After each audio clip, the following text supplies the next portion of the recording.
protocol, which I doubt that's the protocol in Fresno. See, patient care for a child with a fever. Transport if patient suffer a seizure.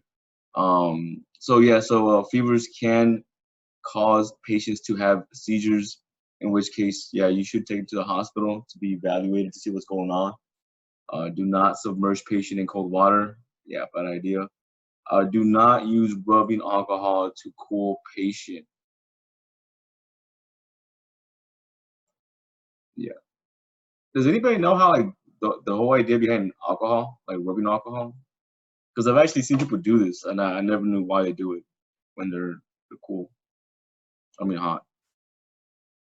Probably nobody knows. All right.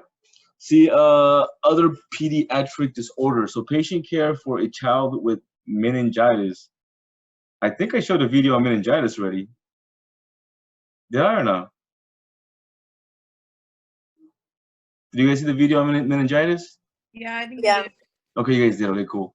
I think that's the one that I couldn't hear. Uh, Monitor ABCs, obviously. So it's gonna be like any other patient, except for those considerations. As far as most of your considerations are gonna be your vital signs and your interaction with the child. Besides that, nothing else really does change as far as your approach to the patient. See, patient care for a child experiencing a seizure. We want to maintain the air open, obviously. If they have any spinal injuries, be careful for that. Be alert for vomiting, give them oxygen, and transport them. Patient care for a drowning patient. So we're going to ventilate this patient, and if they're drowning, we're going to do CPR for this patient. If they're a drown victim and they are unconscious, we're going to act as if they were a patient that was choking and then became unconscious and go straight into CPR. So consider spinal immobilization. That would be for like if somebody fell off a cliff and hit their head on a rock, or if they jumped into a shallow pool. That could be another example. Protect against hypothermia. We talked about why pediatrics are so prone to hypothermia. See, for sudden infant death syndrome, we are going to treat it like cardiac arrest or respiratory arrest. The only time that you do not treat this as cardiac or respiratory arrest is if they have rigor mortis. And rigor mortis is stiffening of the muscles, and I think it's also accompanied sometimes with I forget the word for it. It starts with the L, but it's a pretty much pooling of blood underneath the patient because blood settles. It's not going to circulate anymore. And a lot of times when a patient has been dead for some time, that blood begins to pool in the bottom, and you'll see dark purple blotches on the bottom of the body sometimes. So if you see any signs of death, they've been dead for a while, we're not going to try to do CPR, obviously. And the biggest one for this is going to be emotional support for parents. That's actually the biggest thing for the parents for SIDS. See, injury patterns: head larger, heavier head propelled forward. That's kind of funny, but it's not. But because they have bigger heads, that's where the weight is at. A lot of the weight is in their head, so they're gonna move in the direction of the weight. So that's why it's saying that. Respiratory arrest, common secondary effect of a head injury. That's pretty common for any patient to have some kind of respiratory issue secondary to a head injury. Chest less developed. So we talked about how they use their diaphragm more to breathe, and because their intercostal muscles aren't fully developed and can't really add to the negative pressure in the chest. See, deformities or injury to underlying structures. All right, so the KED can be used for a child as a spinal board, and that's how it would look. It would look just like that. It's actually perfect. I'm not sure if I went over this with you guys or not, but the other way you can use this too is upside down for a pelvic injury. But this part would go in the pelvis, and this section would go in the feet. Of course, it would be for an adult patient. But like you see here, it could be used as a spine board for your pediatrics. So child abuse. See, almost every imaginable kind of injury and maltreatment, often called battered children, ranges from adults exposing themselves to forcing sexual intercourse or torture on children. Now, I know that depending on your upbringing and where you're from, child abuse is looked at differently, but uh, I think this PowerPoint kind of puts it in good perspective right here, and it's because when we think of child abuse, usually we think of somebody hitting a child. That's always that. I mean, that's what I think about when I hear child abuse. I think about somebody hitting a child. But child abuse can range from horrible, horrible things and to almost nothing to to a spanking, right? But the thing about like reporting somebody that may be abusing a child in one way or another is that, I mean, the thing is, if you think something bad is happening and you report it, and it's nothing. Let's say it's just like a regular spank, or the kid really fell down, or whatever happened. If you report it and you really, really think something's going on and nothing's happening, then nothing's gonna happen to that parent. Nothing's gonna occur that shouldn't occur. All right. But however, on the other side of that, if you report it and there is something going on really bad with that kid, you possibly save the kid at least from that horrible environment. Okay. That's the way I look at it. Just take it and then, run with it.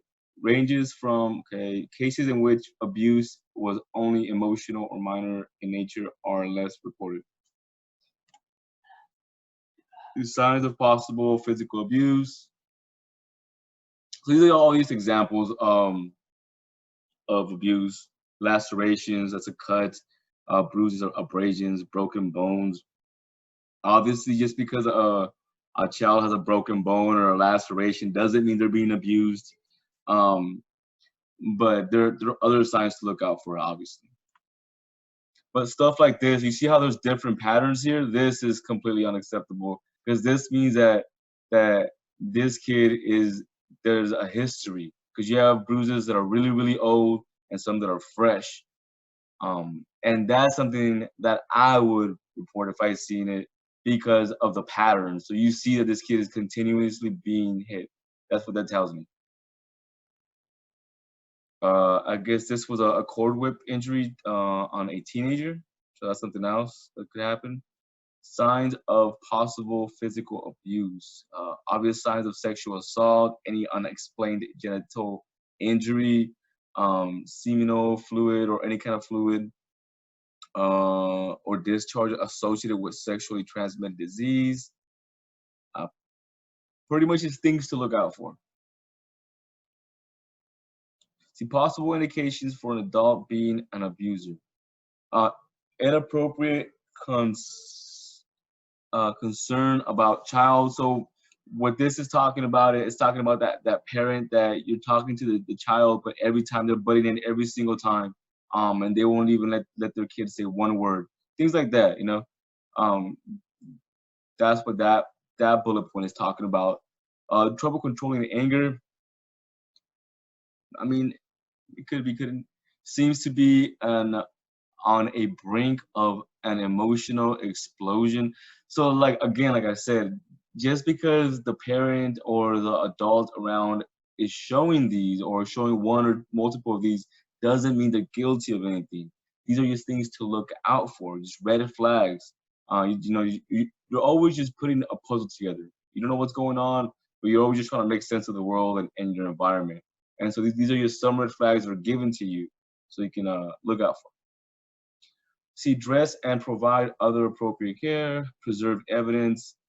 Uh, see, so as far as discouraging the child from going to the bathroom, that's just because if they do have any residual fluids from the adult, if they are being abused, so they don't rinse them out. Give nothing to patient by mouth. Do not have child wash or change clothes. And that's for evidence, for DNA and stuff like that for the cops. That's what that's for. See, role of the EMT in cases of suspected abuse or neglect. Gather information from adults without expressing disbelief or judgment. That's a big one, guys. The biggest thing you don't want to do, you do not want to do, is confrontation. Just be as cool, calm, and collective as possible. Don't show your face, because then things can escalate really, really fast. What you want to do is collect all the information. If you are being, even if you are being judgmental, try not to show it, because the guardian or parent could red flag that and possibly yank their kid out of your I won't say possession, but doesn't sound right to say possession, or out of your care. They can take the child out of your care, because technically you can't hold a child without their parents' consent. So if you do raise suspicious, you're starting to be judgmental, the parent can take that child out of that environment before the cops even get there, or before you can report it. All right. And also on top of that, they could try to confront you and maybe even fight you, and you want to stay away from all that stuff. All right. Again, if you can, talk to the child by themselves.